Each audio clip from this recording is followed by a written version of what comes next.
Alors, toi, tu dois faire attention à tes données quand tu vas sur Internet. Ouais. Tu dois bien sécuriser ta connexion et tout, alors que notre gouvernement est incapable de sécuriser les données militaires. Les données militaires. C'est-à-dire que là, on s'est fait pirater les données militaires du pays.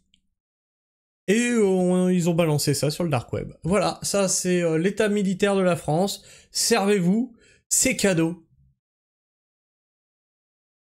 À quel moment vous êtes incapable à ce point-là? C'est-à-dire que, enfin, à un moment, ça c'est quand même une donnée sensible. Et notre gouvernement est même pas foutu de faire ça. Naval Group piraté. Les secrets de la dissuasion française offerts sur le dark web. Alors, certains m'ont dit oui, de toute façon, c'est pas comme si on avait des armes avec une technologie avancée ou une technologie extraterrestre, de toute façon, il n'y a rien à cacher. Ben si. Il y a le jeu d'alliance, il y a le jeu de pouvoir, il y a tes troupes en déplacement, il y a là où sont placés tes sous-marins, il y a énormément de choses. Dans les secrets militaires et de dissuasion française. Il y a tes OPEX en cours et tout.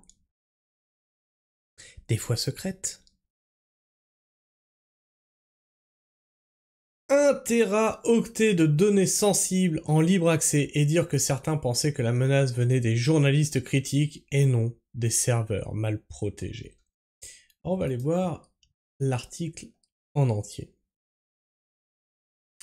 Naval Group piratait les secrets de la dissuasion française offertes sur le dark web. Dans l'histoire des déroutes françaises, Waterloo, occupe une place à part. Mais en ce 29 juillet 2025, Naval Group, fleuron de l'industrie de défense tricolore, semble avoir orchestré son propre désastre. Un Waterloo numérique dont les échos résonnent bien au-delà des chantiers navals. Une fuite de données massive revendiquée par un pirate se faisant appeler Neferpitou ou Sax. A vu des téraoctets de secrets stratégiques, codes sources systèmes de combat, guides classifiés, jetés en pâture sur un forum du dark web. Cette catastrophe, si elle est avérée, ne se contente pas d'humilier Naval Group, elle met en péril la dissuasion nucléaire française et la crédibilité d'une industrie qui se targue d'être à la pointe. Et dire que certains pensaient que la menace venait des journalistes critiques et non des serveurs mal protégés. Une fuite d'une ampleur cataclysmique. Imaginez un instant. Le code source du système de gestion de combat, le CMS, des frégates FREM et des sous-marins nucléaires, lanceurs d'engins, comme le Vigilant, livré sur un plateau d'argent à quiconque navigue dans les bas-fonds du dark web. Ajoutez à cela des sous-systèmes de simulation de Thales, des logiciels d'armes nucléaires, des configurations réseau, et même des vidéos datant de 2003 montrant des interfaces de surveillance sous-marine. Un échantillon de 13 gigaoctets publié gratuitement par le pirate ne serait qu'un avant-goût d'un butin totalisant, selon ses dires, 1 téraoctet de données sensibles. Pas de rançon, pas de chantage, juste une mise à nu brutale, accompagnée d'un avertissement narquois. Rien n'est vraiment déconnecté d'Internet. Naval Group, dans une tentative désespérée de sauver la face, qualifie l'incident de tentative de déstabilisation dans un communiqué laconique du 26 juillet 2025. Aucune intrusion détectée, clame l'entreprise. Les opérations continuent comme si de rien n'était. Vraiment? Quand des analystes indépendants comme ceux de Cybernews confirment l'authenticité partielle des données divulguées, on peut légitimement se demander si Naval Group vit dans le déni ou dans une réalité parallèle.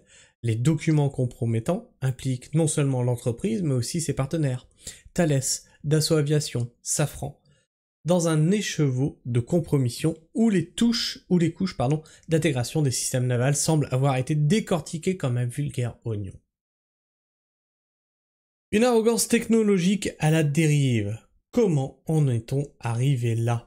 Naval Group, détenu à 62,5% par l'État français, se présente comme un parangon de l'excellence technologique. Ah oui, vous êtes même pas foutu de protéger vos données. Fournisseur des joyaux de la dissuasion française et exportateur de sous-marins aux quatre coins du globe. Pourtant, cette fuite révèle une vérité cruelle, l'arrogance d'une industrie qui pensait ces systèmes inviolables s'est fracassée contre la réalité d'une cybersécurité défaillante. Les systèmes dits air-gapped, censés être isolés d'Internet, n'ont pas résisté à ce qui semble être une attaque sophistiquée. Ou pire, une négligence grossière. Des sous-traitants mal sécurisés, des serveurs exposés, une chaîne d'approvisionnement vulnérable. Les spéculations vont bon train, mais une chose est sûre, Naval Group a sous-estimé la menace. Et que dire de la gestion de crise? Alors que le pirate donnait 72 heures à l'entreprise pour répondre, sans préciser d'exigences claires, Naval Group a opté pour le silence, laissant le délai expirer et les données se répandre, comme une marée noire. Cette passivité est presque insultante pour les contribuables français. Ouais, non, je suis pas tout à fait d'accord avec ça, parce que on te dit toujours de ne pas négocier avec un pirate. Parce que quoi qu'il arrive, si tu lui donnes de l'argent, t'es pas sûr de récupérer tes données, t'es pas sûr qu'il va pas les faire fuiter, etc. Quoi qu'il arrive, t'as aucune certitude. Cette passivité est presque insultante pour les contribuables français dont les impôts financent cette industrie stratégique. Et rappelez-vous, rappelez-vous de ce qu'a dit Bayrou, ou le Breton, je sais plus, que là, les jours fériés, votre semaine de vacances que vous avez dans le cul, c'est pour financer la défense, c'est pour les financer eux, là. Alors, heureux ? Dont les impôts financent cette industrie stratégique, et pour les alliés comme l'Australie, le Brésil ou l'Inde qui risquent de voir leur propre système compromis par ricochet. Oh non, on est devenu la risée du monde. Bah oui, tout le matériel qu'on a vendu à droite à gauche, paf! On se souvient de la fuite de 2016 lorsque des documents sur les sous-marins australiens avaient fuité. Via un partenaire à l'étranger. À l'époque, Naval Group avait minimisé l'incident. Ah putain, c'est pas la première fois. Mais pendant, c'est pas possible. Rebelote en 2025, mais avec des enjeux infiniment plus graves. Une menace pour la dissuasion et la souveraineté. Les implications de cette fuite sont vertigineuses. Les SNLE, piliers de la dissuasion nucléaire française, reposent sur des systèmes de combat dont le secret est la première ligne de défense. Si un adversaire, étatique ou non, met la main sur ses codes sources, il pourrait non seulement décrypter le fonctionnement des sous-marins, mais aussi concevoir des contre-mesures, voire reproduire des systèmes similaires. Les documents de simulation également compromis pourraient permettre de recréer des environnements opérationnels français, offrant un avantage stratégique à des puissances hostiles. Et que dire des partenaires de Naval Group? Thales, chargé des systèmes électroniques, Dassault, impliqué via le Rafale M, et Safran, acteur clé des technologies de propulsion, se retrouvent éclaboussés par cette débâcle. La fuite d'un schéma de classification, CSCI Wind, et de la communication interne suggère une compromission systémique où les failles d'un acteur fragilisent l'ensemble de l'écosystème. Pendant ce temps, le pirate se vante de conserver des données pour rétro-ingénierie, un euphémisme, pour dire qu'il pourrait vendre ou partager ces informations avec des acteurs peu recommandables, un véritable jackpot pour les services de renseignement étrangers. Une leçon d'humilité ignorée. Ce fiasco aurait-il pu être évité? Sans doute. Si Naval Group et ses partenaires avaient investi autant d'énergie dans la sécurisation de leurs données que dans la construction de leurs mastodontes d'acier. La remarque du pirate, rien n'est vraiment déconnecté d'Internet, est un camouflet adressé à une industrie qui semble avoir cru que ces systèmes étaient à l'abri par la seule force de leur complexité. Les critiques relayées sur les réseaux sociaux pointent du doigt une focalisation excessive des autorités françaises sur des priorités secondaires, comme la gestion de l'image publique ou la surveillance des voix dissidentes. Ah, vous allez en avoir là des voix dissidentes, au détriment de la cybersécurité. La France traque les journalistes critiques pendant que ses secrets militaires s'évaporent. Naval Group, dans son rapport annuel 2025, vantait pourtant ses efforts en matière de cybersécurité, qualifiés de priorité stratégique. Belle rhétorique, mais les faits parlent d'eux-mêmes. Une entreprise stratégique financée par l'État a laissé ses joyaux technologiques à la merci d'un pirate opportuniste. Et pendant que l'ANSSI et le ministère des Armées enquêtent, le mal est fait. Les données, une fois publiées, ne peuvent pas être rappelées. Elles circulent, se copient, se propagent, prêtes à être exploitées par quiconque a les moyens et la volonté de le faire. Une industrie à la croisée des chemins. Salut David, il y a ton camping qui est là. L'industrie, elle vient à la croisée des chemins. Ce sera... Cherchez la croisée des chemins en route vers l'autonomie, vous allez comprendre. Ce scandale est un coup dur pour Naval Group, mais aussi pour la crédibilité de la France comme acteur majeur de l'industrie de défense. Les clients internationaux qui ont misé des milliards sur les sous-marins et frégates français risquent de reconsidérer leurs engagements.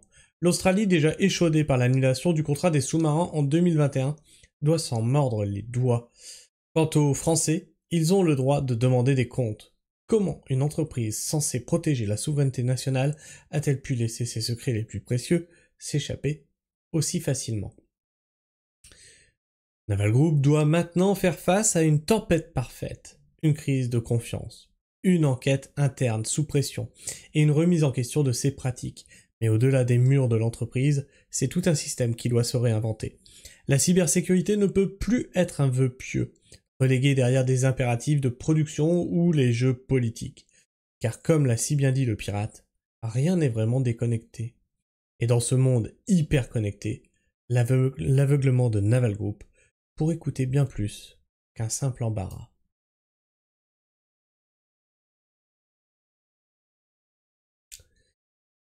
Je suis pantois. Je suis pantois. Parce que c'est une chose de se faire pirater son mail, c'est une chose de se faire, même pour une entreprise, tu vois, une usine comme dans laquelle je travaillais, on a eu un piratage qui avait bloqué tous les systèmes pendant une semaine. C'est déjà une catastrophe. C'est une catastrophe quand pendant une semaine tu peux plus travailler. Imagine là. Imagine là. Et en plus, ils sont dans le déni. Ils font non, non, y a rien qu'à fuiter. Non, non, non, non. Ils font l'autruche. Alors moi, je sais pas ce que tu penses de tout ça. N'hésite pas à me partager ton avis, ton opinion dans l'espace commentaire, à t'abonner si tu es encore là en fin de vidéo, et à partager cette vidéo. Qu'on sache que désormais, le fleuron technologique français est ouvert à tout le monde. Et tu peux liker. Liker cette vidéo lui permet d'être plus présent dans les algorithmes de YouTube. Sur ce, moi je vous fais la bise. Prenez soin du sol, bien entendu. Et restez pragmatique. Ciao.